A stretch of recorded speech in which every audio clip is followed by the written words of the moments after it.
Gente, muito obrigado, então. Boa noite para Boa noite. vocês, né? Boa noite mesmo ao Mário, boa tarde à Boa Carol. noite. Temos um programa eminentemente internacional, transatlântico, né? Então, vamos lá. A gente vai começar esse programa 6 do Infodelivres. Opa, desculpa, deixa eu seguir o roteiro da apresentação. Dentro do projeto Floresta de Livres, dos cursos de comunicação social da Universidade Federal do Paraná, a gente realiza o Infodelivres, cuja ideia é discutir comunicação, publicidade e propaganda, jornalismo, etc., sempre de modo crítico, dinâmico e descomplicado, numa conversa com estudiosos e especialistas sobre assuntos relevantes no mundo contemporâneo. Então, vamos lá, não é? Com apoio do Grupo de Pesquisa em Comunicação Eleitoral, CEL-FPR, que eu e o Mário integramos, do Projeto Educacional Ponto Pasta, do Projeto de Extensão Sinapse e dos docentes e discentes do curso de Publicidade e Propaganda. Iniciamos essa nova edição do Infodelibres, que vai tratar sobre Big Data, algoritmos e opinião pública. Então, hoje a gente tem os seguintes convidados. Primeiro, Carolina Siqueira, de Davi. Dá um oizinho, Carol, por favor. Olá, olá. Eu como Obrigada pelo convite.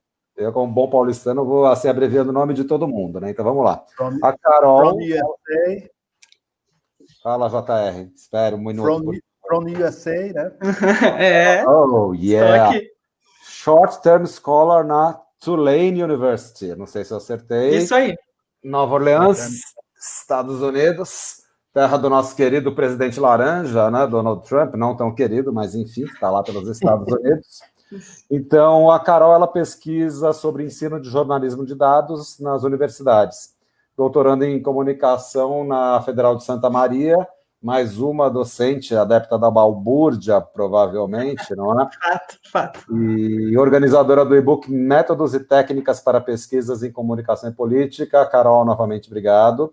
Obrigada a você. Agora tem o Eduardo Cunha de Almeida, é outro professor ligado também à balbúrdia, do Departamento de Informática aqui da Universidade Federal do Paraná, doutor pela Université de Nantes, meu francês é péssimo, mas ok, laboratório INRIA na França, coordenou os cursos de graduação e pós-graduação em Ciências da Computação da UFPR, atuou em tecnologia de banco de dados e suporte à decisão em empresas como HSBC e GVT, pesquisa sistemas de bancos de dados e qualidade de dados. Edu, muito obrigado. Dá um oi para a gente. Obrigado pelo convite. Valeu. E o nosso querido chapa parceiro, Mário Message Júnior, que foi explorar as belezas da África do Sul, escalando Table Mountain, Lion's Head, etc.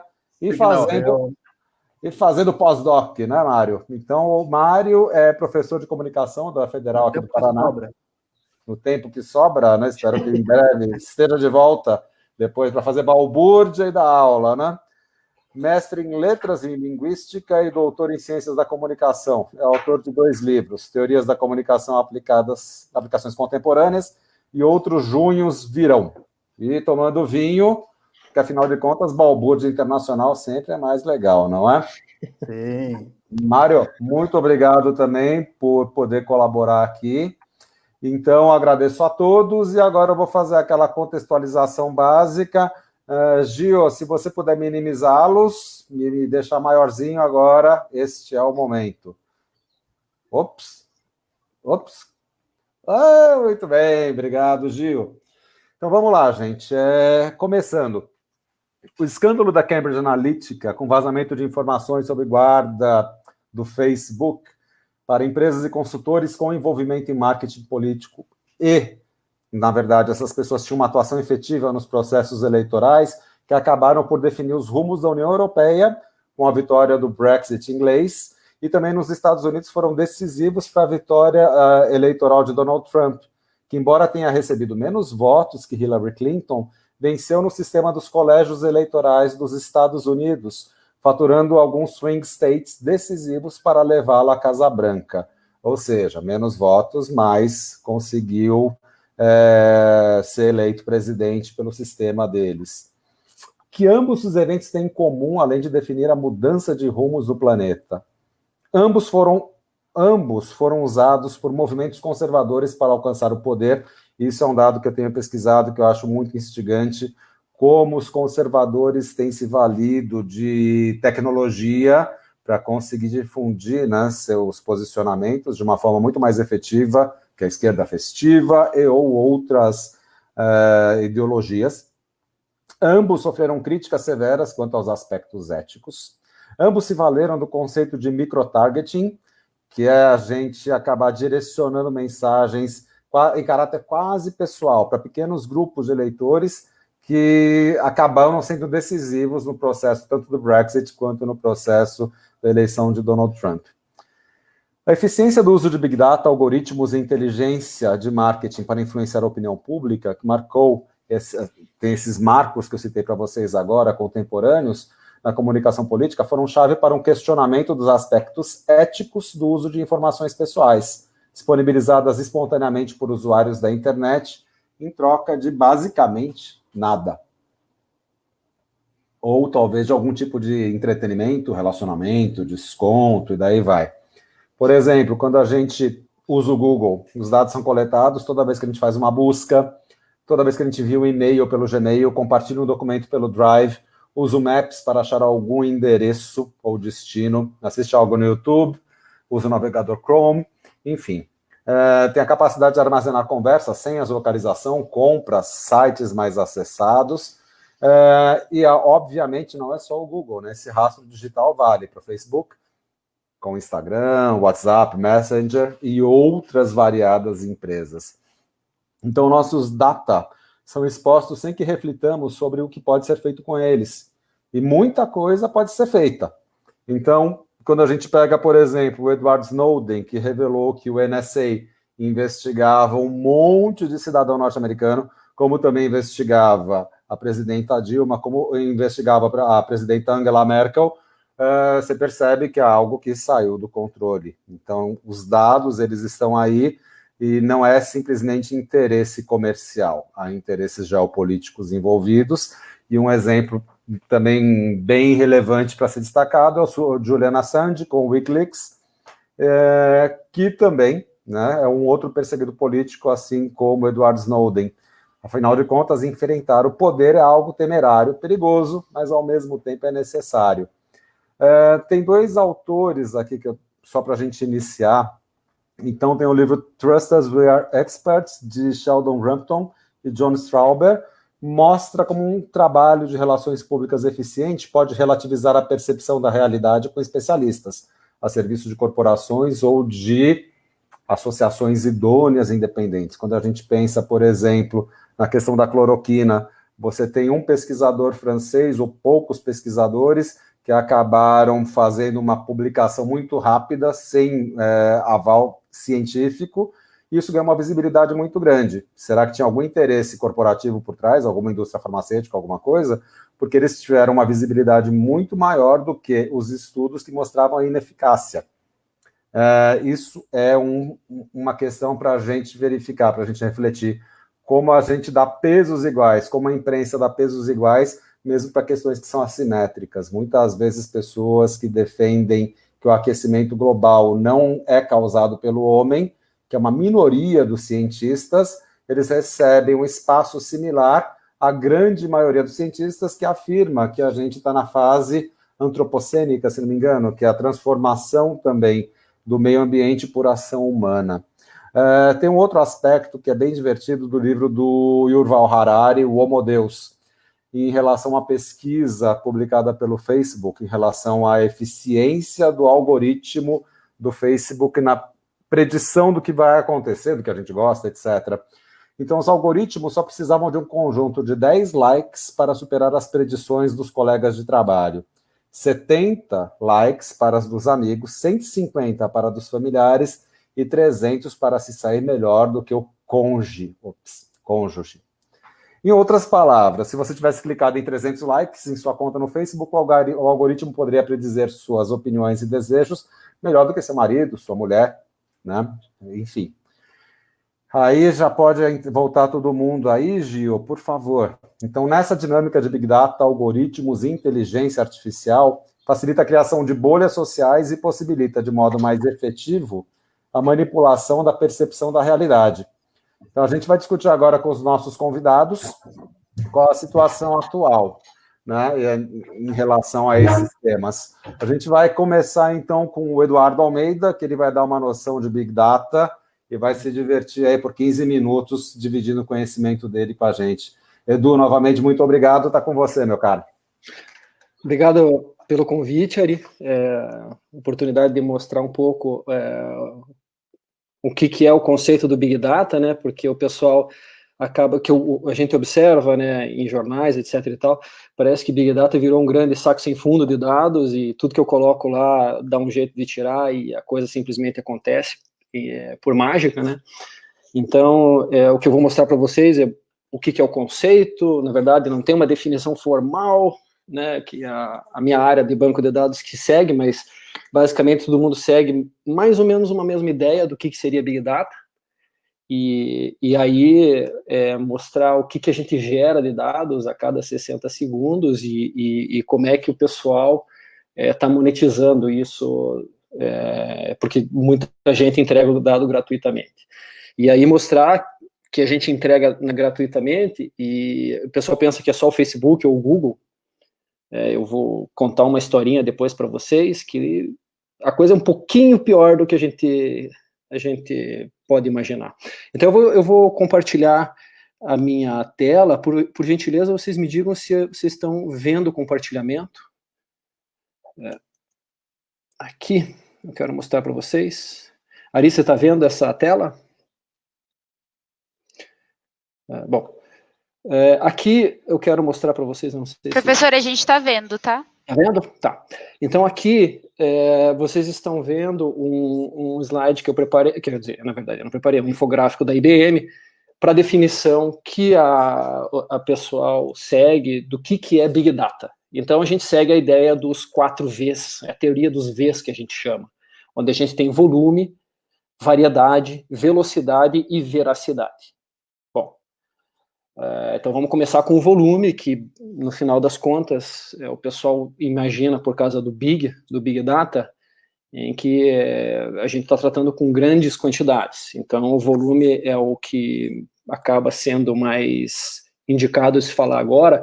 Então a gente está chegando na escala dos zettabytes. Então a gente está acostumado a ouvir de megabytes, gigabytes, terabytes, petabytes, zettabytes. Então a gente está gerando 43 trilhões de gigabytes de dados. Então, é um volume que a gente não esperava. Eu estava numa conferência, para vocês terem uma ideia, em 2015, quer dizer, já faz 5 anos, e tinha o presidente de uma empresa de fornecedor de equipamentos de armazenamento de dados, chamada Teradata, NCR Teradata.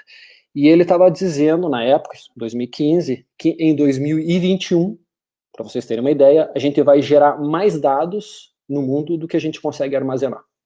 Tá? Então a gente já está chegando nesse limite. Então a gente tem equipamento ainda para armazenar os dados que a gente gera. Daqui a um ano, pela estatística que ele mostrou em 2015, a gente não consegue guardar mais. Então, de alguma forma, esse volume absurdo que a gente gera, seja ligação telefônica, seja uso de celular, seja YouTube, Facebook, ou sei lá o que cada um a gente faz, a gente acaba gerando mais dados do que consegue armazenar. Transação financeira, áudio, vídeo, etc. e tal. Então, o volume é sem precedentes. E o mais curioso, né, não está isso no infográfico, é um outro dado que eu tenho guardado em outro slide, é que a cada 2 anos, esse número é impressionante, a cada 2 anos, quer dizer, em 2020 e 2021, nesses 2 anos, a gente vai gerar mais dados, somente nesses 2 anos, do que toda a história da humanidade de 2019 para trás. Então, a cada 2 anos, a gente gera mais dados do que toda a história da humanidade. Tá? Então, esse número é absurdo. Então, a gente está gerando muito dado. Então, esse é o primeiro V, que é o V de volume. Né? Bom, o segundo V é a variedade. Então, quando eu comecei a trabalhar na área de banco de dados, a gente trabalhava com 2 tipos de tipos de dados, que a gente chama de dado relacional. Então, o pessoal que está acostumado aí com planilha Excel, você tem linhas e colunas, que a gente chama de dado estruturado, e então a gente tinha uma variedade, que a gente chama de dados estruturados. Hoje, a gente gera N tipos de dados. A gente gera Twitter, a gente gera perfil de Facebook, a gente gera vídeo, né? Todo mundo tem canal do YouTube agora. A gente gera foto, imagem 3D. Então, tem uma quantidade enorme de dados em diferentes formatos. Aí nós temos a tal da variedade.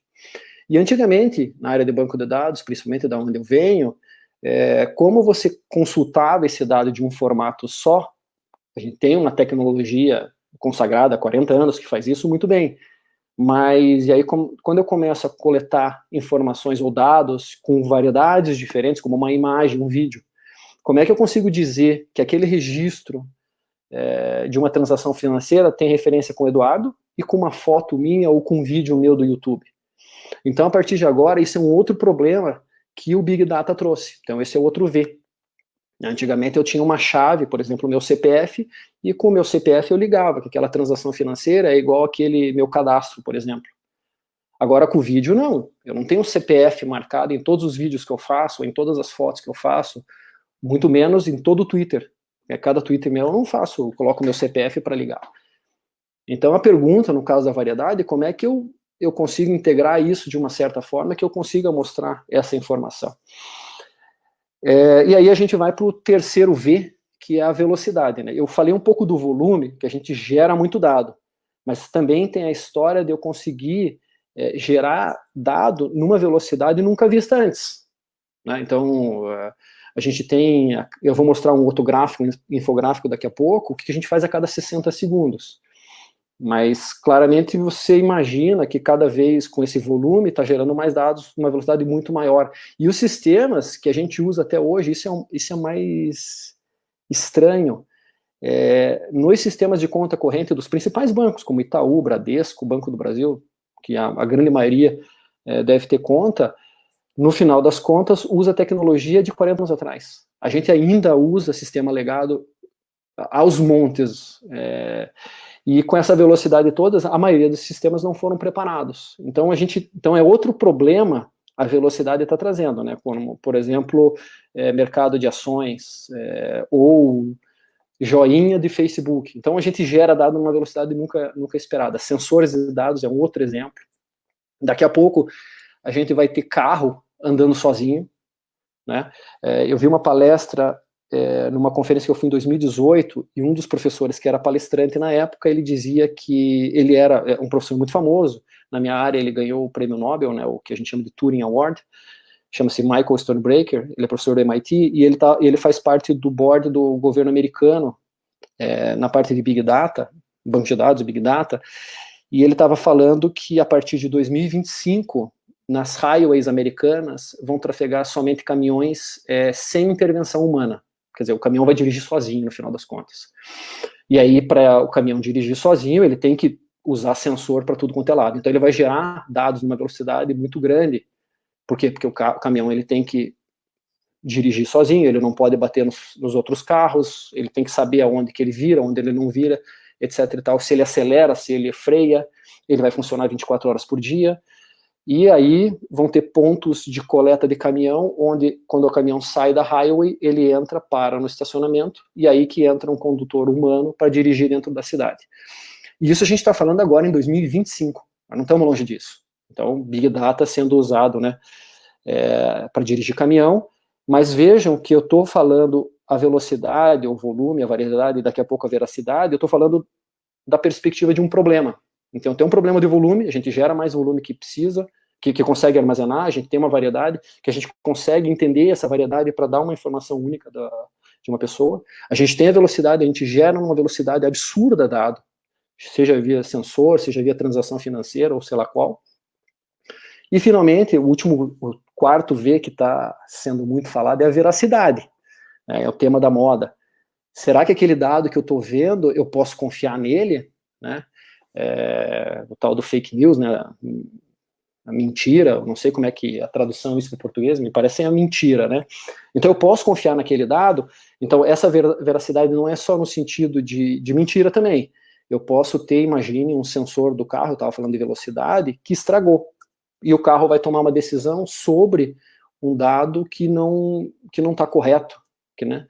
Então como é que eu consigo de certa forma, ter algoritmos que não acreditem naquele dado, porque ele não está certo, por causa de um problema de funcionamento de um sensor de um carro, e aí eu não posso tomar uma decisão errada. Imagine um carro que não está captando mais um dado por algum motivo, quebrou o sensor, né? A gente usa muito sensor barato, né, nas casas, etc e tal, e o carro vira para um lado que não é para virar e acaba machucando alguém, ou batendo, etc e tal. Então, esse é outro problema, a veracidade. Eu devo confiar nesse dado coletado, nessa velocidade, nesse volume, nessa variedade, eu confio nesse dado, né, ou isso é uma fake news. Então, veja o que eu falei de Big Data na perspectiva de um problema, tá? Então, para a minha área banco de dados, Big Data tem muito esse sentido. Eu tenho um problema gerado por esses 4 Vs e que a tecnologia hoje ela está tendo dificuldade de tratar. Então a tecnologia, então por isso que a gente faz muita pesquisa aqui na Universidade Federal, né, nas outras universidades também, obviamente, mas a gente observa como um problema, enquanto que talvez as pessoas observem como um grande balaio de dados onde eu coloco e saia tudo, né? Então acabou tendo esses dois contextos, né? Bom, então, entendendo que a gente tem o que a gente chama da teoria dos Vs, né? Qual seria uma definição de Big Data mesmo? Então, a gente, como eu falei, não existe um autor que diga Big Data é isso, né? Então, a gente segue normalmente a teoria dos 4 Vs, mas, por exemplo, se eu pegar só o volume, eu vou dizer que só o Facebook tem esse volume absurdo de dados, então só o Facebook tem problema de Big Data. Mas teve um pesquisador numa conferência que eu fui em 2017 que ele falou uma coisa muito interessante. Ele disse assim, na verdade, um problema de Big Data é um problema que você tem um desses Vs, mas que na minha infraestrutura, né, se eu colocar na infraestrutura do Facebook, tudo vai funcionar. Mas na minha infraestrutura isso não funciona. Aí você tem um problema de Big Data. Tá? Então, é nisso que a área da computação entende o que é Big Data, né? Não é simplesmente um repositório, mas é um repositório onde esses 4 problemas aparecem muito frequentemente. Nesse slide aqui, eu gostaria rapidamente de mostrar para vocês, em 2019, esse é um infográfico gerado por aqueles autores ali, o que a gente faz a cada 60 segundos, para vocês terem uma ideia do tamanho da coisa, do volume da coisa, né? E no caso da variedade também. Então, a cada 60 segundos, a gente tem 1 milhão de pessoas logando no Facebook, a gente tem 4,5 milhões de visualizações no YouTube, entre outros números que são enormes. Eu lembro quando eu trabalhava no HSBC, isso foi em 1998, a gente tinha 1000 transações por segundo. E isso, em 1998, era um absurdo, era uma quantidade enorme. Então, se você olhar agora, eu tenho... na Amazon ou outro desses sites de venda, quase que 1 milhão de transações por segundo. Eu estava conversando com o vice, eu tive o privilégio de conversar com o vice-presidente do Alibaba, e foi curioso, porque nessa conversa com ele, eu cheguei para ele e falei assim, olha, eu trabalhei numa empresa de telecomunicações, e a gente, na época que eu trabalhei nessa empresa, na GVT no caso, hoje é Vivo Telecom, a gente ingeria por dia 1 bilhão de transações, 1 bilhão de registros em 24 horas. E eu queria ter uma ideia do que o Alibaba faz, né? Isso foi interessante. Ele olhou para mim e falou assim, Eduardo, é que o Brasil é um país pequeno. E na China, no caso do Alibaba, a gente faz 400 mil inserções no nosso banco de dados por segundo. Então, para vocês terem uma ideia do tamanho da encrenca, né? Então, do tal do Big Data. Então, isso é bem curioso. E o mais interessante é esse terceiro slide aqui, que tudo está à venda, né? Essa quantidade absurda que a gente gera, numa variedade enorme, e numa velocidade que cada vez aumenta e dobra a cada 2 anos, tudo está à venda. Nós estamos à venda e a gente alegremente cede isso para todo mundo, né? Quando você baixa um software de graça, né, eu quero entrar no Facebook, porque eu quero aumentar fazer network, ou a minha base de amigos, ou sei lá o que, qual é o motivo de entrar no Facebook. O Facebook é gratuito? Pois é, mais ou menos, né? Porque você está deixando o teu dado para o Facebook. Quando você faz um cadastro na loja Marisa, na loja Renner, você está deixando o teu dado para todo mundo. Então, o dado ele é abundante e a gente dá alegremente.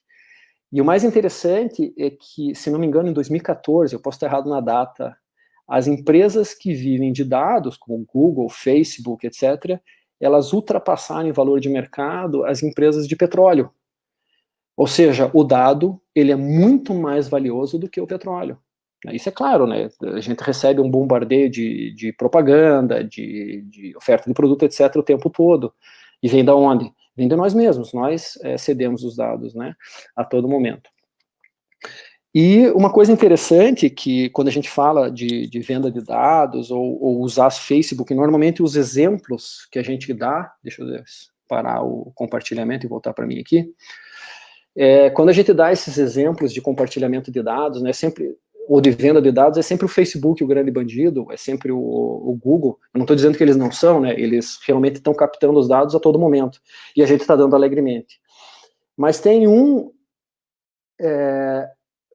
elemento no meio do caminho aí que também capta dado a cada segundo, e esse dado, às vezes, é até mais rico, na verdade, do que o Facebook e o Google, numa certa perspectiva, que são os provedores de internet, seja a TIM, seja a Vivo, seja a NET, seja Claro. Eles captam tudo que eu estou fazendo agora, tudo que o site que eu entrei, o fluxo de dados para fazer essa transmissão ao vivo, está tudo passando pelo servidor da NET. E tudo é guardado. Eu tenho um ex-colega, amigo meu, né, ex-colega de trabalho, que trabalha numa dessas fornecedoras de telefonia celular, uma das maiores que tem, entre as duas maiores, para não dizer qual ele diz que o Big Data dele, né, o repositório que ele chama de dados, eu tenho a informação de tudo que passa pela rede de celular. Tudo. Você usou um browser no teu celular, eu estou guardando. Eu sei o link que você fez, eu sei o caminho do link, eu sei o que você está transmitindo, eu guardo tudo. Eu não consigo processar, né, um pouco diferente talvez do Facebook e do Google, que consigam processar essa quantidade nessa provedor de telefonia celular, no caso, ele não diz que não consegue ainda, não sei, mas a gente está usando agora, nesse momento. Esse dado, essa informação do que a gente está fazendo está sendo guardada. Tá? Então, isso pode ser um pouco assustador, porque sempre é o Google ou Facebook. E a gente não usar Google ou Facebook, eu estou livre de ceder o meu dado. Isso não é verdade. As empresas de telefonia estão ouvindo a gente nesse momento, ouve quando você usa o teu celular, quando você usa a tua rede de celular.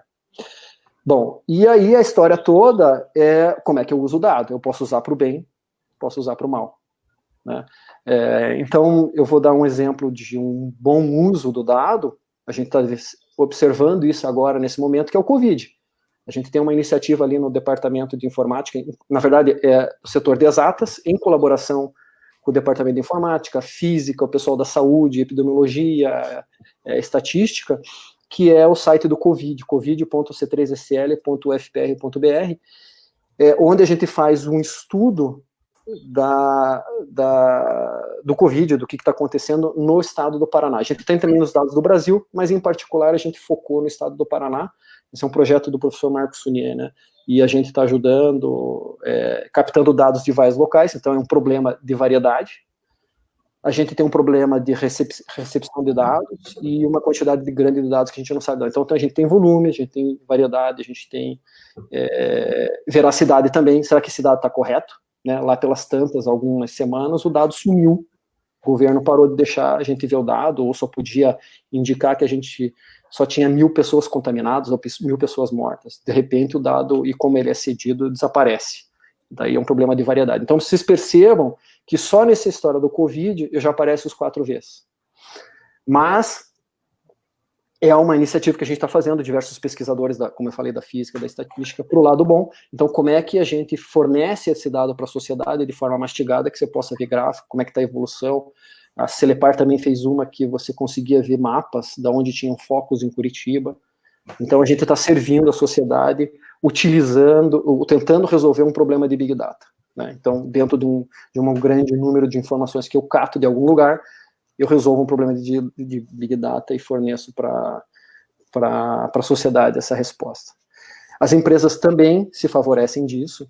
Eu lembro em 1998, de novo, quando eu trabalhava no HSBC, qual que era a fonte que o HSBC tinha para saber o comportamento das pessoas e, portanto, conseguir lucrar. As empresas lucram com isso. Na época era cartão de crédito. Cartão de crédito eu tinha o comportamento da pessoa, né? Era a principal fonte, porque eu tinha a fonte de consumo. Hoje a gente cede de graça para o Facebook e basicamente é a grande fonte de lucro dele, né? 100% do lucro do Facebook vem do comportamento que a gente dá alegremente, né? E aí eu tenho não só o dado transacional, mas eu tenho o meu dado comportamental, né? Que, se não me engano, no caso, usando para o mal, né, que a Cambridge Analytica usou, que é uma estratégia de guerra, né, que é uma arma, né? O Congresso, se não me engano, inglês classificou o uso que a Cambridge Analytica fez como arma, né, que era uma estratégia de guerra utilizada, se não me engano, no Iraque e no Afeganistão, que, na verdade, a origem do Cambridge Analytica não é só a Cambridge Analytica para Facebook, ou venda de pasta de dente, ou produtos. Na verdade, ela é muito mais antiga. Se não me engano, os autores, eles vieram já de época que trabalhavam com exércitos, justamente na guerra do Iraque e na guerra do Afeganistão. Guerra do Iraque eu posso estar enganado, do Afeganistão eu tenho quase certeza, onde eles usavam dados para manipular a opinião das pessoas que moravam nesses países contra, ou para criar insurgência contra o Talibã, contra governos que, eventualmente, quem financiasse essa estratégia fosse contra, né? Então... Deixa eu pegar o gancho do que você está falando, Edu, por conta do tempo também. O que acontece? Essa colocação é linda, maravilhosa, porque a gente está trabalhando com o conceito de propaganda, informação, desinformação. Isso é algo que sempre foi utilizado nas guerras, mas tem ganhado uma profissionalização técnica muito grande. Quando a gente pega a propaganda de Segunda Guerra Mundial, que fala-se muito de propaganda nazista, como se os aliados, Estados Unidos, Inglaterra, não fizessem. E era uma guerra de propaganda muito grande, com órgãos de governo que foram implementados para fazer o quê? Para gerar desinformação, né, no país invadido, no país que estava sendo combatido, e assim você gera insegurança. Ou seja, daí a gente já emenda direto agora, porque a Carol ela vai tratar um pouco sobre a questão de opinião pública ou de opiniões públicas, né, que eu tendo a usar mais esse termo, que são várias opiniões, e vai verificar como isso está funcionando, a história do Big Data na área de comunicação, jornalismo de dados, ética nos dados, enfim. Então, Carol, é contigo. Certo, Ari, obrigada. Obrigada, Eduardo, também. Muito interessante tua fala. Vou compartilhar a minha tela, aí vocês me falam se estão vendo. Foi? Enxergam, né? Sim. Aqui eu fiz um sumário, né, da minha breve fala, assim, que eu acho que é mais para suscitar questões do que encerrar elas aqui, né, para a gente fazer essa questão desse bate-papo e tal. Então, primeiro eu vou me apresentar um pouco, né, estou na metade do doutorado, estou mais precisamente aqui em Nova Orleans, nos Estados Unidos, fazendo meu doutorado sanduíche, então, sob a supervisão do professor Mauro Porto, então tenho ainda um caminho pela frente, né, uma honra estar aqui com 2 outros professores também nesse bate-papo. Daí eu vou falar um pouco sobre o jornalismo de dados e tentar justificar essa orientação dele ao Big Data também. Depois eu quero contextualizar brevemente algumas características do Big Data em relação ao campo da comunicação. Depois eu pego 4 pontos analíticos para a gente pensar o Big Data e o jornalismo num texto interessantíssimo, assim, que super me ajudou nessa questão de como orientar a minha pesquisa. E por fim, então, eu falo um pouco sobre opinião pública, ética e pandemia. Então, eu vim aqui com a intenção, né, para fazer o doutorado sanduíche, de entrevistar professores, né, de universidades americanas de jornalismo e entender como que eles ministram essa disciplina no ensino universitário de jornalismo de dados, né, para entender como que esse caminho está sendo traçado e principalmente fazer um paralelo com o Brasil.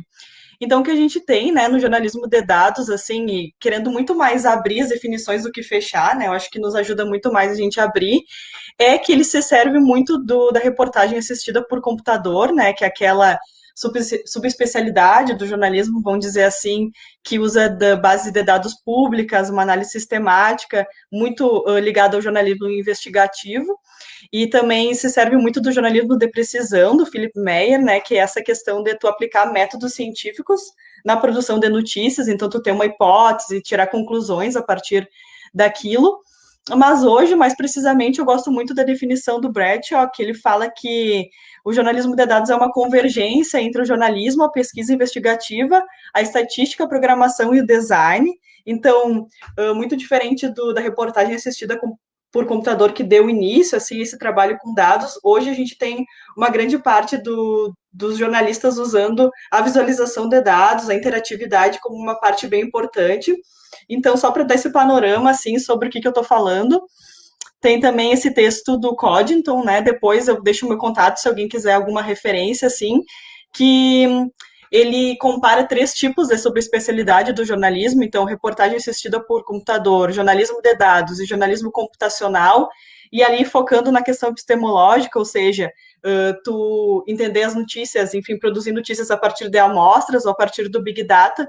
A gente pode ver que o jornalismo de dados é muito orientado ao Big Data, então ele tem as ferramentas para analisar esses dados e também para produzir notícias a partir disso e visualização, ainda que, né, o jornalismo computacional seja, segundo essa conclusão dele, o mais orientado. Então, a partir disso, né, e justificando o porquê dessa relação com o jornalismo de dados e o Big Data, eu acho muito interessante a gente... eu acho muito interessante essas 2 categorizações do Cooker e Meyer-Schomberger, e eu acho que dá para a gente aplicar muito ela na questão da comunicação, que uma das características é que o Big Data, ele propõe hoje, ou promove que a gente trabalhe além de amostras, ou seja, tu tem uma capacidade de trabalhar estatisticamente e sistematicamente com uma grande quantidade de dados, o que te propõe chegar a resultados mais prováveis do que tu vai encontrar.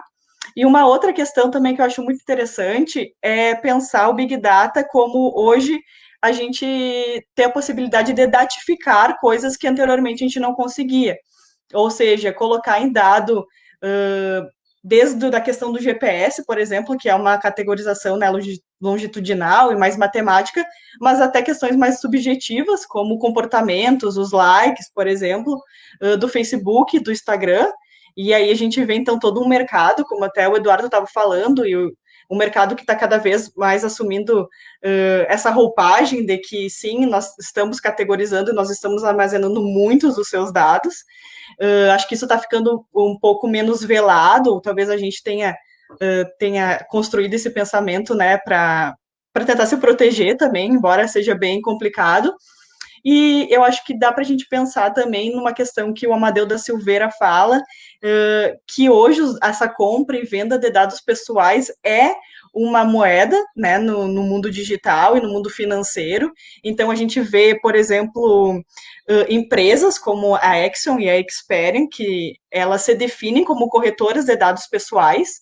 Então, aí a gente começa a ver que tem um mercado muito orientado e muito especializado nessa coleta de dados e nessa venda de dados. E daí eu acho que a gente pode pensar em várias questões, como o que o Ari colocava também, do quanto tem força política também eleitoral e o quanto isso balança também com a opinião pública.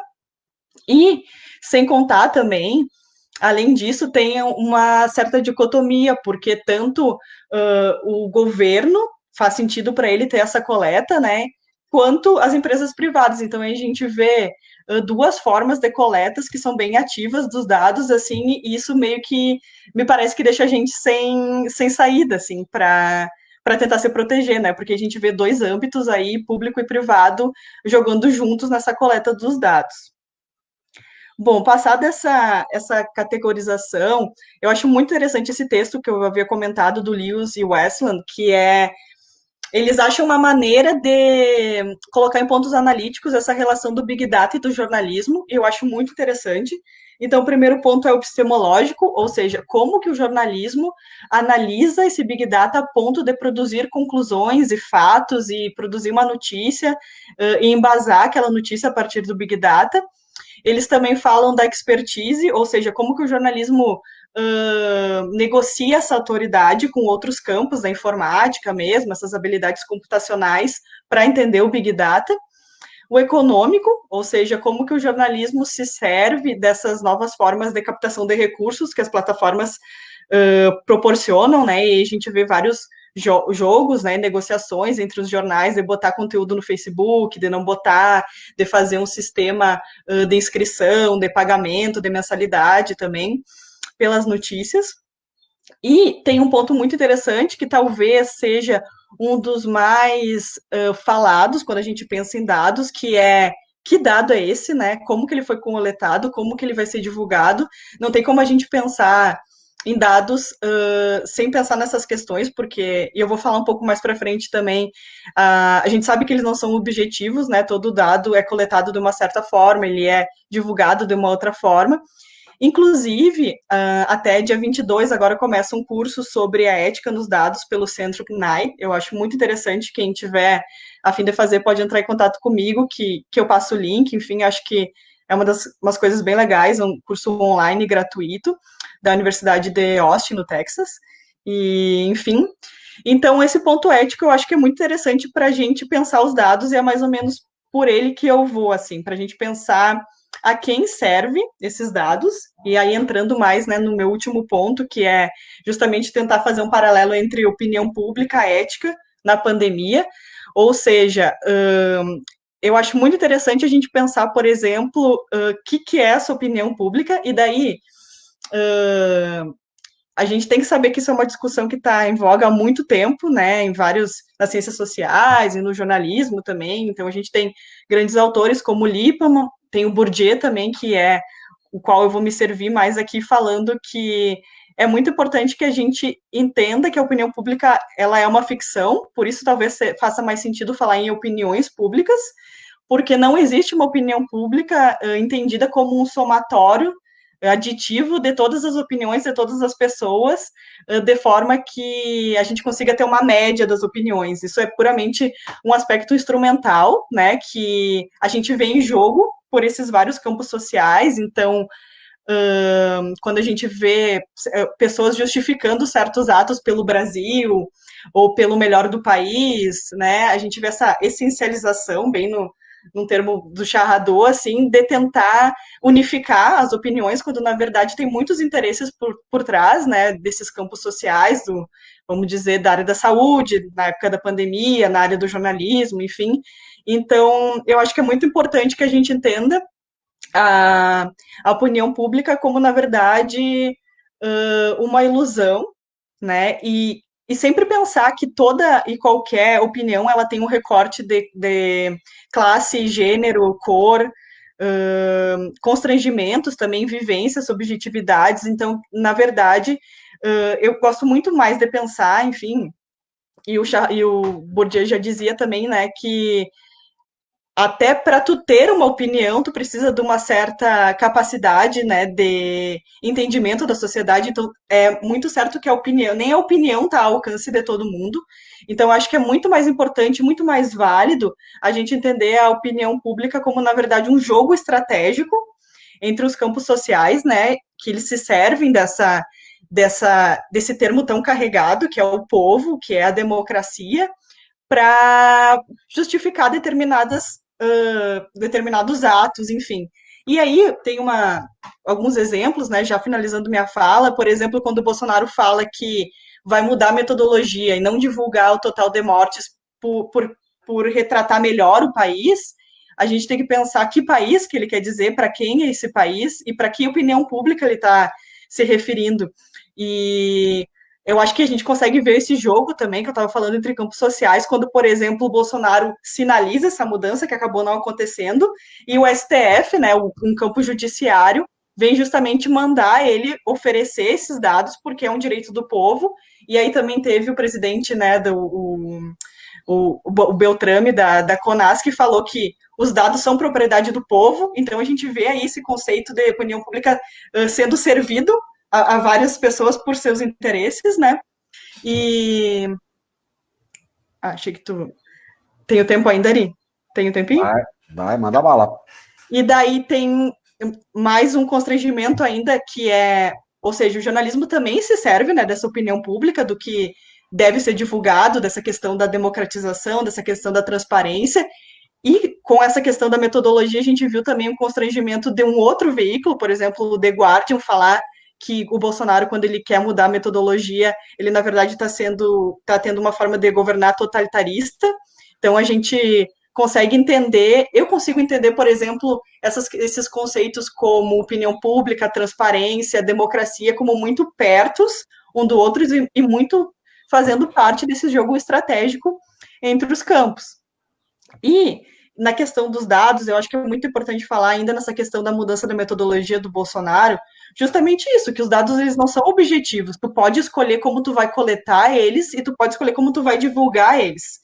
E isso vai servir a interesses. Então, por isso que é muito importante, e a gente tem toda uma literatura que especifica que tu diga que isso, né, são dados objetivos, mas aí tu mostra como tu coletou e como tu tá divulgando. Aí é uma forma de tu tentar se aproximar mais de uma objetividade científica, né, para, enfim, informar de um jeito mais honesto e mais coeso também. E acho que foi muito interessante também quando o Bolsonaro sinalizou essa mudança de metodologia, o jornalismo veio querer se reafirmar também, e aí a gente viu que alguns veículos, como por exemplo o Estadão, o Globo, o UOL, o G1, se reuniram para tentar buscar essa transparência, e aí a gente vê outro valor público, né, também sendo angariado para essa legitimação do jornalismo, né, ó, estamos aqui, queremos informar vocês, então acho que mais do que nunca a gente está vendo a opinião pública, enfim, esses valores fazendo parte desse jogo, né, e o jornalismo também está nesse jogo, as empresas midiáticas também estão nesse jogo, e, por fim, eu acho muito importante também essa outra matéria do Nexo, que fala, então a gente tem objetividade por um lado, e a gente tem inconsistência também dos dados, né? Então, nessa matéria tem vários momentos que eles falam que, por exemplo, os dados não batiam,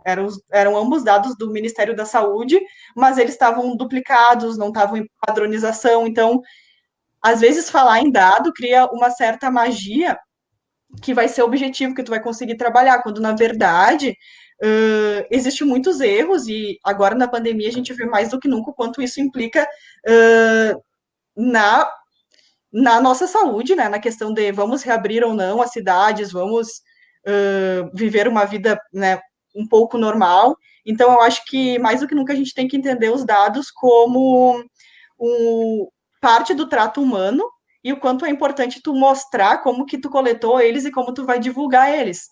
E já encaminhando minha fala para o final, hoje mesmo, por exemplo, aqui em Nova Orleans, no Times Picayune, que é o jornal daqui, a Louisiana, ela baixou um pouco o total de óbitos do coronavírus, justamente porque eles foram fazer uma peneiragem e viram que tinha quase 2.000 dados duplicados. Então, a gente vê o quanto, definitivamente, né, essa coleta, essa divulgação dos dados, ela implica na nossa vida, e o quanto é importante que a gente tenha um uso muito responsável sobre eles e não entendê-los, né, como algo objetivo e que, enfim, tá dado ou é matemático. E aí eu encerro minha fala, deixo aí algumas referências, e quem quiser entrar em contato comigo, sinta-se à vontade. Agradeço o convite e estou aqui para a gente bater um papo. Batri, legal, guria, muito bem. Valeu! Para fazer aqui a ponte com o Mário, então não vou me estender muito por conta de tempo, mas é que assim, cabe como uma luva com a fala da Carol aqui, né? Tem um icônico leão de ouro, né, que a publicidade brasileira conquistou em Cannes com um trabalho produzido pelo Nizam Guanais para a Folha de São Paulo. É possível contar um monte de mentiras dizendo só a verdade. Por isso, é preciso tomar muito cuidado com a informação no jornal que você recebe. Folha de São Paulo, o jornal que mais se compra e o que nunca se vende. Então, assim, cabe como uma luva, né, para essa fala agora, que a Carol amarrou muito bem. E cabe também mais ainda com esse contexto que a Carol estava explicitando, no qual a imprensa ela é vilipendiada, atacada, né, diuturnamente pelo governo, né, como uma forma de gerar descrédito, etc. Enfim. E aí eu já passo a bola para o querido Mário Message, que vai comentar também a questão do jornalismo e Big Data, que muita luz também cega, vigilância em rede, proteção de informação, sigilo de fonte, e outras pontes de conhecimento que você consiga construir aí, Mário. É com você, meu caro. Muito obrigado pelo convite, muito bom discutir um tema tão contemporâneo, tão relevante, né? Eu não fiz uma apresentação, mas vou fazer minha fala tentando chegar num ponto final, que é discutir a questão de um princípio fundamental do jornalismo, que é o princípio do sigilo de fonte, no momento em que a gente tem tanta tecnologia interferindo na maneira como a gente faz jornalismo, né? Então, acho que esse é meu ponto de chegada, mas antes de chegar a esse ponto, eu queria só já pincelar algumas coisas que os colegas já disseram, né? Acho que para poder chegar onde eu quero chegar, e chegar numa abordagem que é mais do meu campo, do campo ao qual me filio hoje, que é o campo da economia política da comunicação e da ética jornalística, de pensar como que você deve regulamentar ou desregulamentar uma atividade de tal forma a proteger os interesses do cidadão e quais são os valores fundamentais morais que o jornalismo exerce e deve proteger para também proteger um interesse, um direito do cidadão. Tá? Acho que a gente está tratando de quando fala de Big Data, a gente trata de duas coisas distintas, né? Às vezes fala de uma coisa, às vezes fala de outra, mas dessa imensa quantidade do qual falou o Eduardo, de dados que nós produzimos, de um certo Big Data privado, da maneira como nossos dados são coletados e como produzimos dados e disponibilizamos esses dados, como esses dados são armazenados, como que o algoritmo trabalha com isso. E aí, esse é um dos eixos. O outro eixo é a quantidade de dados que é produzido pelo setor público e que é disponibilizado para a população, muitas vezes sem nenhum filtro mediador, né? E aí onde entra também uma série de outros atores mediadores, o jornalismo entre eles, né? O Big Data privado, o algoritmo, ele tem uma série naturalmente, uma série de implicações políticas e para a democracia e tal. Acho que a primeira delas é que nós estamos num ambiente tecnológico que permite um grau de vigilância do indivíduo como nunca houve na história, né? O Big Data vem lado a lado com o Big Brother. Nunca nós, poderes privados ou públicos, o Estado ou empresas, puderam vigiar tanto o que nós estamos fazendo, né? E nos vigiam por motivos os mais distintos, mas geralmente por razões comerciais ou por razões políticas. Nos vigiam por razões comerciais, por exemplo, quando você tem um algoritmo, e a gente concorda com isso, quando a gente vai lá e concorda que tem um cookie que leia nossos dados e que use o que a gente está fazendo para nos dar uma melhor experiência de navegação, nós concordamos que os dados sejam utilizados, e não estou dizendo que isso é ruim de todo, né? Por exemplo, você tem um algoritmo como o do Amazon, o Amazon também gostaram, né, que te indica que pessoas que comprarem determinado produto também gostaram de outro. Muito bom para a Amazon, porque a Amazon vai conseguir maximizar suas vendas, mas também é bom para a gente poder ter uma certa referência. Então, nós damos esses dados e nós somos vigiados por razões comerciais, como faz a Amazon, como faz o Google, porque, no final das contas, Google, Facebook, esses caras são fundamentalmente grandes plataformas de publicidade, né? Eles estão coletando dados das pessoas para poder entender como melhor segmentar, como melhor produzir uma mensagem publicitária com eficiência. Fundamentalmente, o que eles estão fazendo é isso. O grande negócio deles é esse, tá? É fazer publicidade com grau de eficiência como nunca foi feito antes. Porque, no fundo, até esse momento, os publicitários não conheciam seu público, e esses caras conhecem, né? Mas isso implica um grau de vigilância muito grande sobre o indivíduo.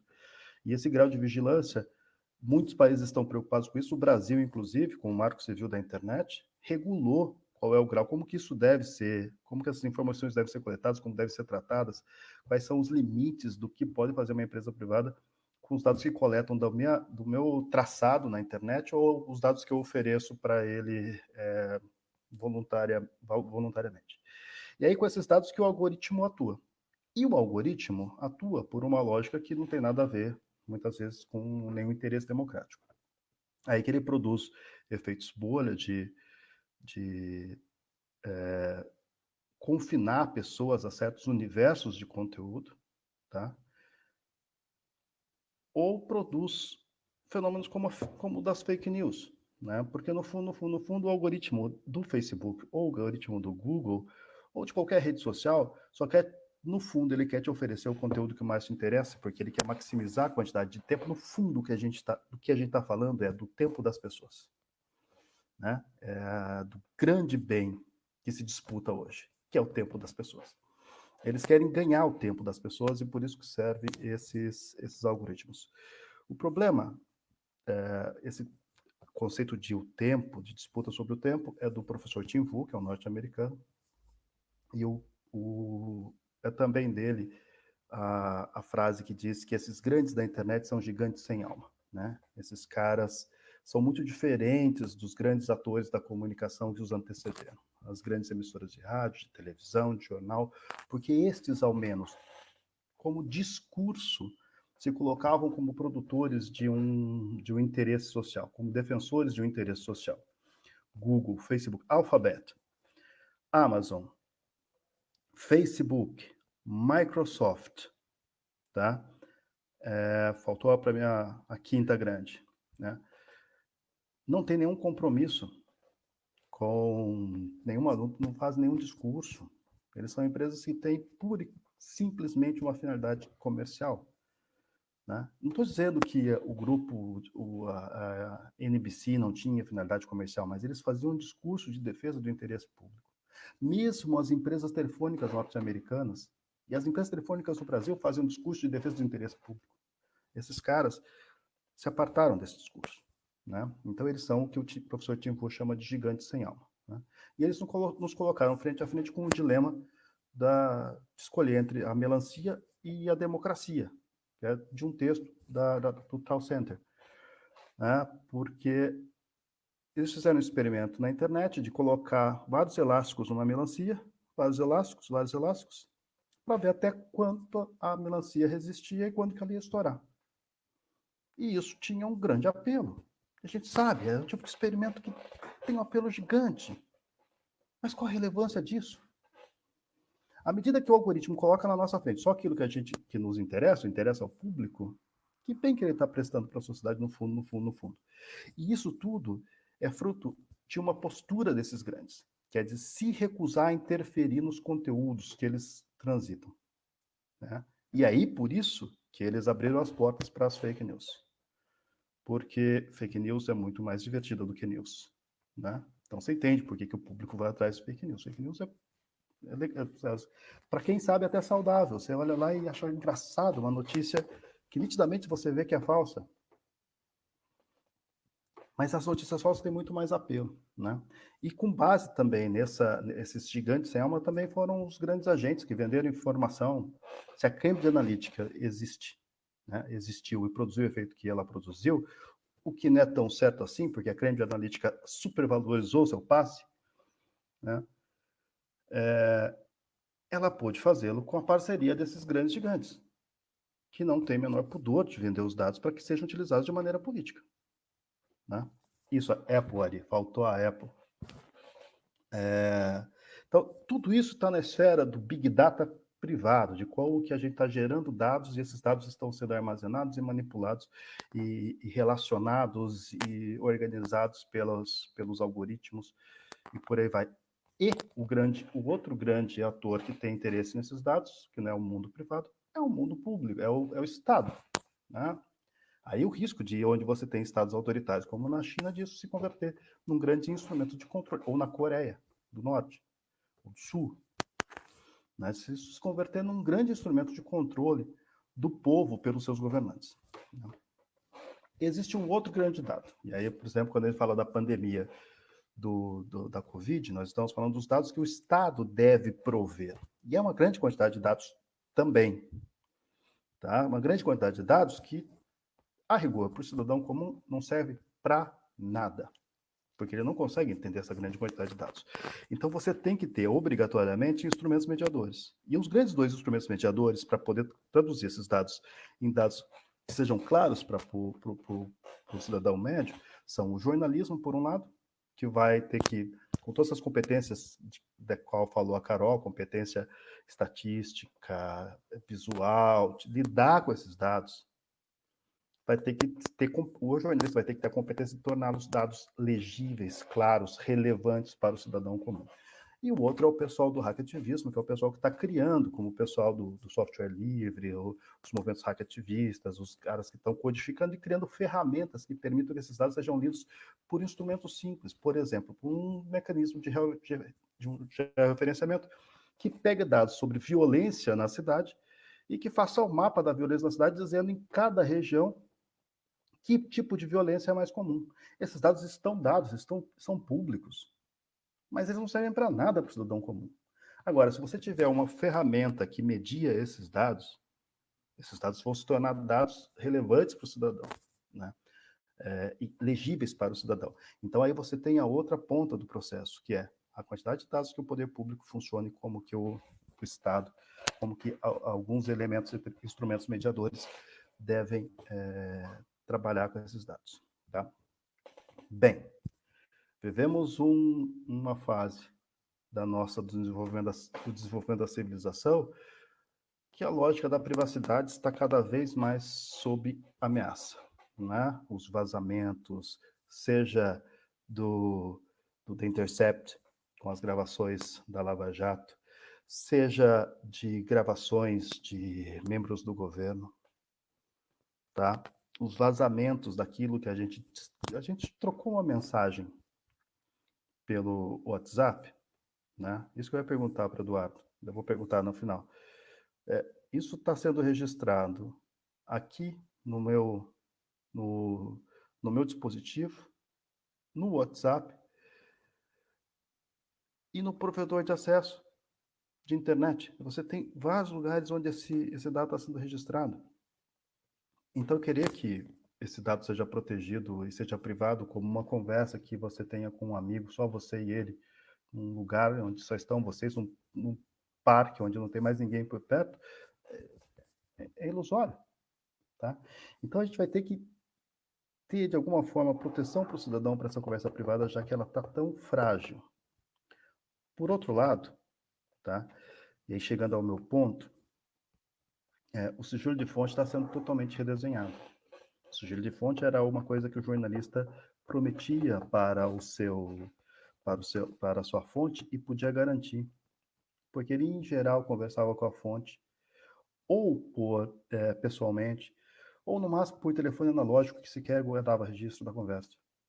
Então, duas pessoas sabiam do que foi dito, a fonte e o jornalista. E a palavra do jornalista era suficiente para isso. Hoje, não mais.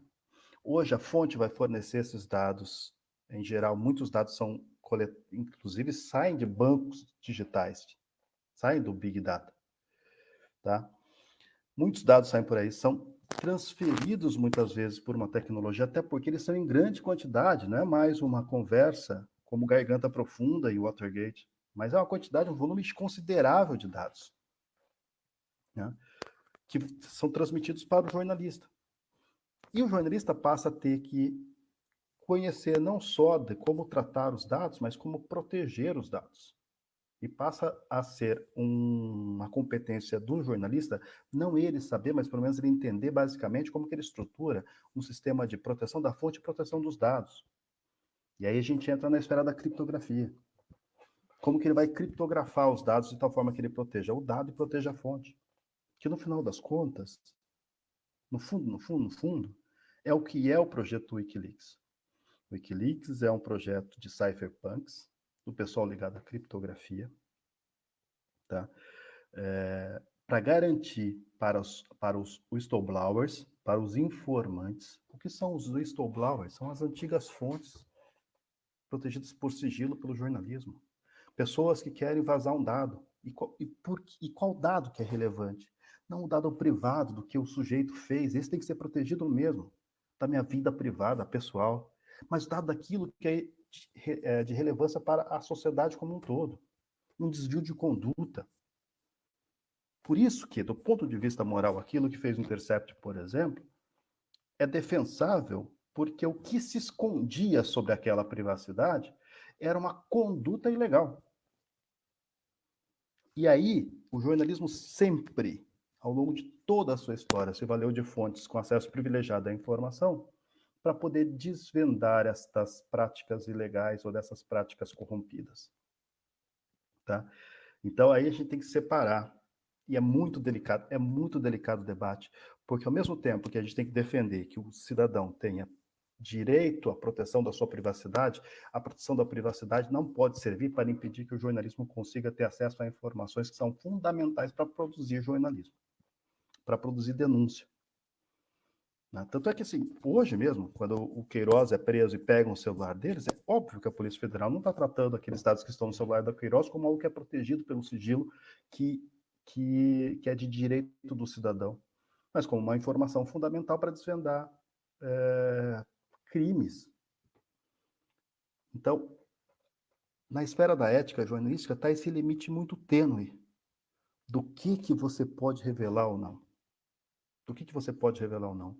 Não faria menor sentido, por exemplo, tendo acesso ao vazamento, aos dados do celular do Deltan Dallagnol, que se vazasse alguma conversa picante dele com alguma garota.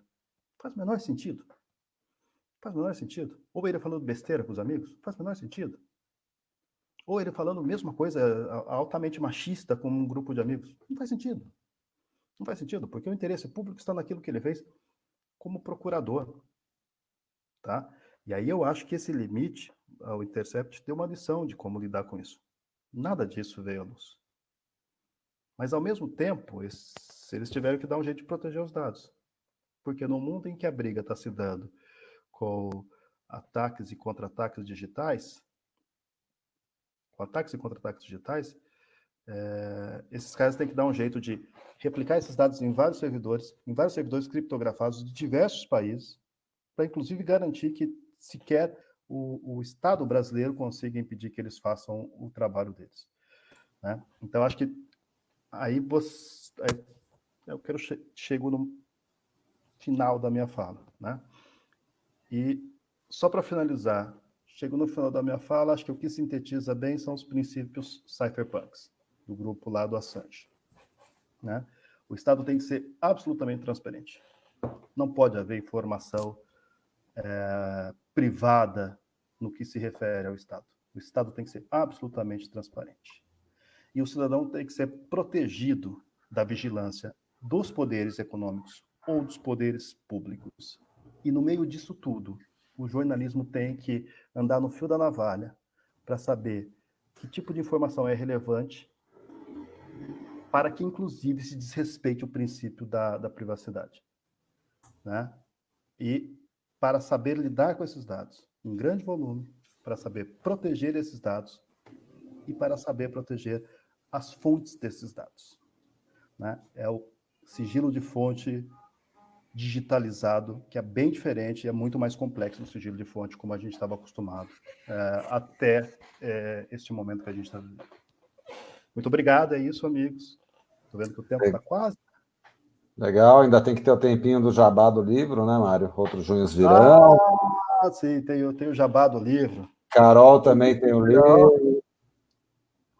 Muito bem. Sobre as manifestações de junho de 2013, eu fiz uma pesquisa quantitativa com jovens de Curitiba, e aí com dados, tentando explicar uma série de questões sobre como que... E, sobretudo, sobre algo que é comunicacional do meu ponto de vista, como que a tecnologia serviu para organizar o que nós estamos vendo, diria Carol, que não é exatamente uma disputa de opinião pública, mas de uma opinião pública que hoje que ela age, né? Das pessoas, não a opinião pública, as diversas críticas do Patrick Champagne, do Pierre Bourdieu, não consegue mais cobrir o que a gente está vendo, que é um princípio não mais de opinar, mas um princípio de agir politicamente, porque é possível agir politicamente, seja nas ruas fisicamente organizado pelas redes, seja nas próprias redes se organizando para fazer as disputas nas redes sociais, as disputas pelas cabeças e pelos corações das pessoas. Legal, então, gente, a gente tem 5 minutinhos para também não invadir muito o espaço do Cacos, né? Então vamos lá. Aí o que acontece? Tinha alguns tópicos que eu tinha marcado aqui, que a gente não vai entrar neles, eu só vou citar, né? Então tem a questão do MBL com os memes que eles utilizaram muito bem e geraram ações de guerrilha que eram viralizadas, etc. Aí a gente tem o caso recente da Sarah Winter, 300 do Brasil, que não eram nem 30, mas aí colocaram um nome desse impactante e conseguiram uma grande projeção midiática, né? Então, assim, qualquer grupo, hoje em dia, consegue, através da espetacularização, ganhar uma projeção na mídia. Isso daí vale também para a administração atual do presidente Bolsonaro, com a questão de factóides. Eles usaram a estética black bloc, né? Usaram... Os black bloc dizem isso. Tem que ter violência para ter impacto. E, ao mesmo tempo, usaram um conjunto de estéticas, né? Uma hora era KKK, né? Ku Klux Klan, meu Deus, que trava-língua. E daí vai, né? Mas, assim, é uma coisa bizarra. Mas, ao mesmo tempo, o cercadinho do Bolsonaro com criação de factoides, né? Que isso daí gera reverberação. Isso desde a época eleitoral, ele conseguiu atuar de uma forma muito boa nesse sentido. Ainda tem a questão dos bots e fake news, né? Com essas bolhas de reverberação de fontes. E agora, principalmente, a história das deepfakes, né? Então, tem um caso que eu estava seguindo, que era de um influenciador digital, PC Siqueira, que está sendo acusado de pedofilia. Aí diz que há intervenção de deepfake, né? Que forjou alguma coisa. O Trump já se saiu muito bem com o álibi de uma sextape dele, que ele afirmou que não seria ele. Mesma coisa talvez valha para o Dória, né? Na eleição aqui para o governo de São Paulo. Enfim, tem uma porrada de coisa, mas de qualquer modo, tentando fazer um encerramento, vamos começar então pela ordem de apresentação. Edu, depois Carol, Mário, mais ou menos 1 minuto cada um, que daí a gente encerra. Vai lá, Mário. Então, fala. Eu queria só fazer uma pergunta para o Edu, porque daí ele já fala, porque eu sei que os dados podem ser, são registrados em vários pontos. Tá? Só me diga se eu peguei todos. Um é lá na ponta, no Facebook, o Google, nas grandes plataformas que guardam esse dado. Tá? Outro é nas telefônicas, em quem oferece o acesso, né? Quem oferece a infraestrutura, né? Que registra também isso.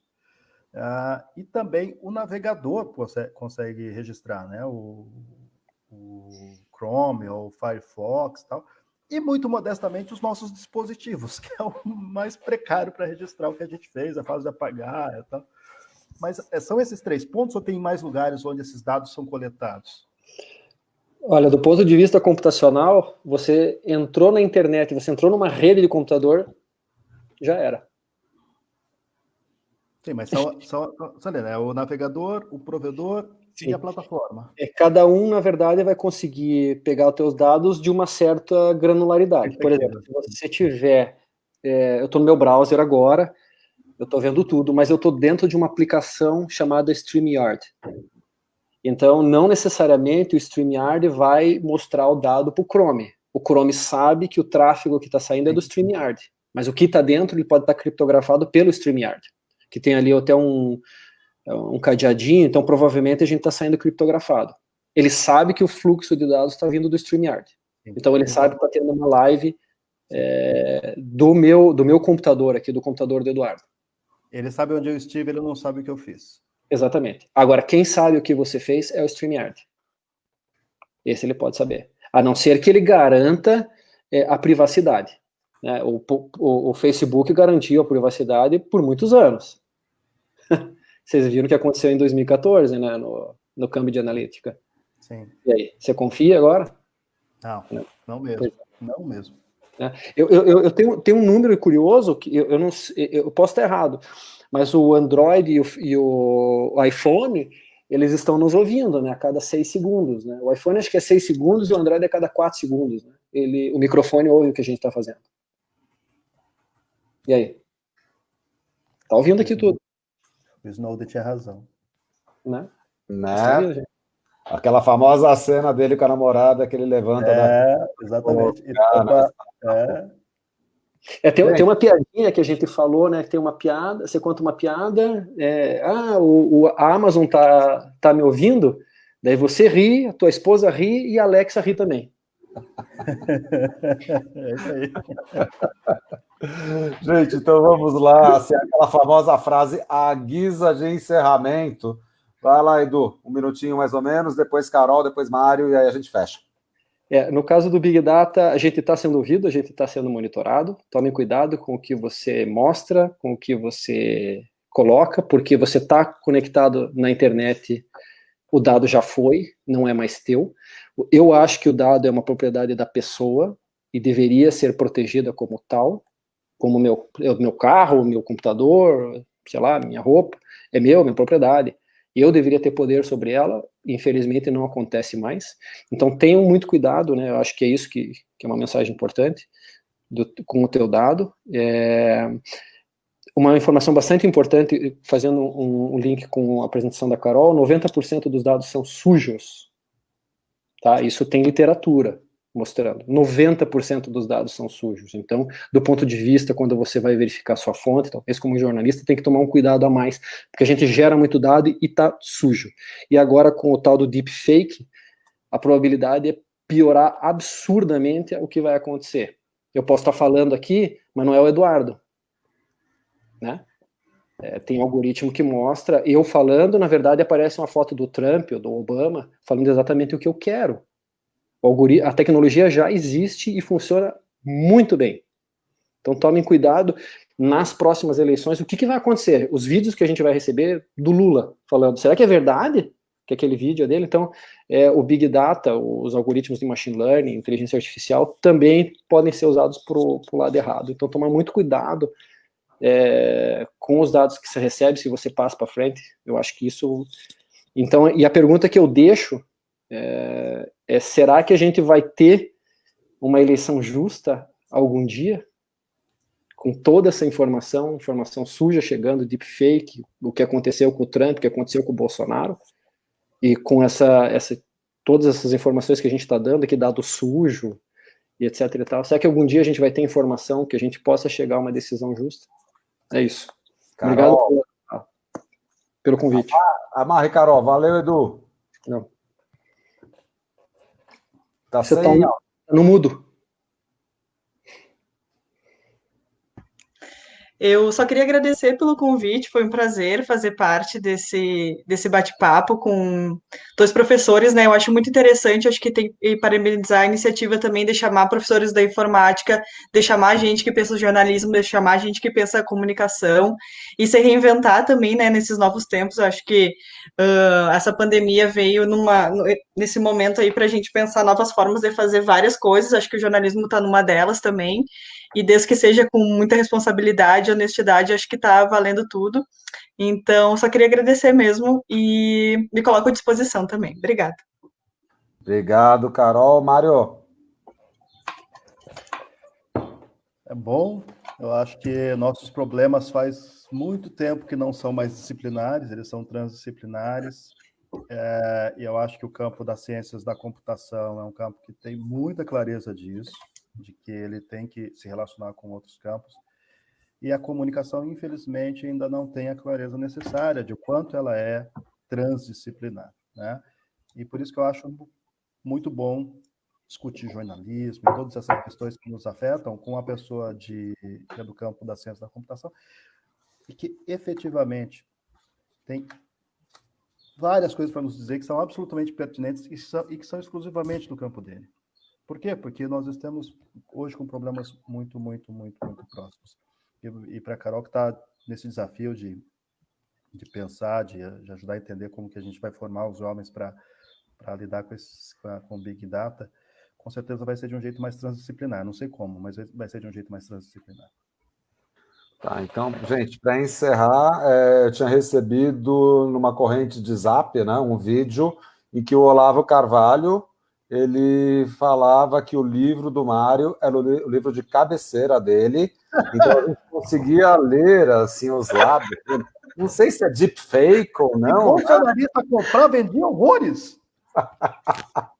Gente, então, olha, eu quero agradecer a vocês, dedicar mais de 1 hora do tempo de vocês, que é um bem bastante precioso, como o Mário já tinha apontado também, né? Obrigado. Mas compartilhar o conhecimento de vocês de uma forma, puxa, que é fácil da gente conseguir compreender, né? E ao mesmo tempo, com as referências que vocês foram passando, etc., eu acho que ficou um bate-papo muito legal.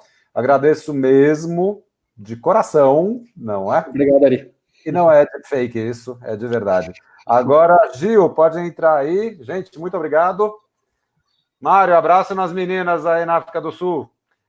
Mandarei. Tchau para vocês, Carol, Edu.